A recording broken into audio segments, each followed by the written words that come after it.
पूर्व वैदिक काल, इसको ऋग्वैदिक काल भी कहते हैं।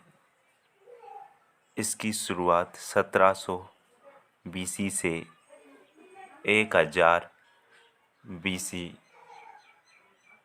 तक रही। बीसी का अर्थ ईसा पूर्व होता है। उत्तर वैदिक काल, इसका कालखंड 1000 से 600 ईसा पूर्व तक रहा। इस काल में, वैदिक काल में, सनातन धर्म आगे बढ़ा, जो कि पूर्णतः वेदों पर आधारित था। इसमें फर्स्ट में वेद आते हैं। वेद विद धातु से बना है, जो संस्कृत की है, जिसका अर्थ होता है जानना या ज्ञान प्राप्त करना। वेद संख्या में 4 हैं। पहला है ऋग्वेद, ये सबसे प्राचीन वेद है। दूसरा है यजुर्वेद। तीसरा है सामवेद। इन तीनों वेदों को त्रय वेद कहा जाता है। और चौथा है अथर्ववेद। ये सबसे भिन्न वेद है और वेदों का संकलन करता कृष्ण द्वैपायन को माना जाता है।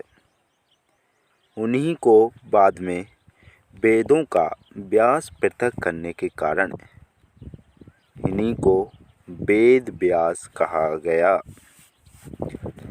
वेद पहला ऋग्वेद। ऋग्वेद में 10 मंडल, 1028 श्लोक हैं। विश्व की सबसे प्राचीन पुस्तक है ये। इसका पाठ होत्र द्वारा किया जाता है। यजुर्वेद, यह वेद कर्मकांड प्रधान वेद है। यह एकमात्र ऐसा वेद है जो गद्य एवं पद दोनों भागों में लिखा। सामवेद भारतीय संगीत का जनक सामवेद है। सामवेद का अर्थ गायन। सर्वप्रथम 7 स्वरों की जानकारी सामवेद से ही प्राप्त होती है। अथर्ववेद, प्रथम दृष्टा अथर्व ऋषि। अथर्व का अर्थ पवित्र जादू। 10 अध्याय, 711 सूक्त, 600 श्लोक हैं। उपवेद, उपवेद वेदों को भली भांति समझाने हेतु उपवेदों की रचना की गई। उपवेद।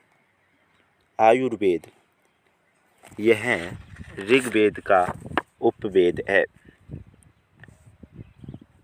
इस उपवेद में चिकित्सा संबंधी जानकारी मिलती है और इसकी रचना धन्वंतरि ने की थी। दूसरा है धनुर्वेद। यह उपवेद यजुर्वेद का उपवेद है।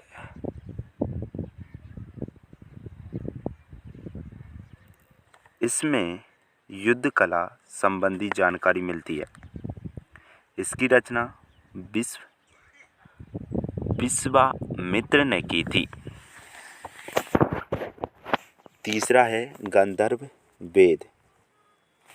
यह सामवेद का उपवेद है।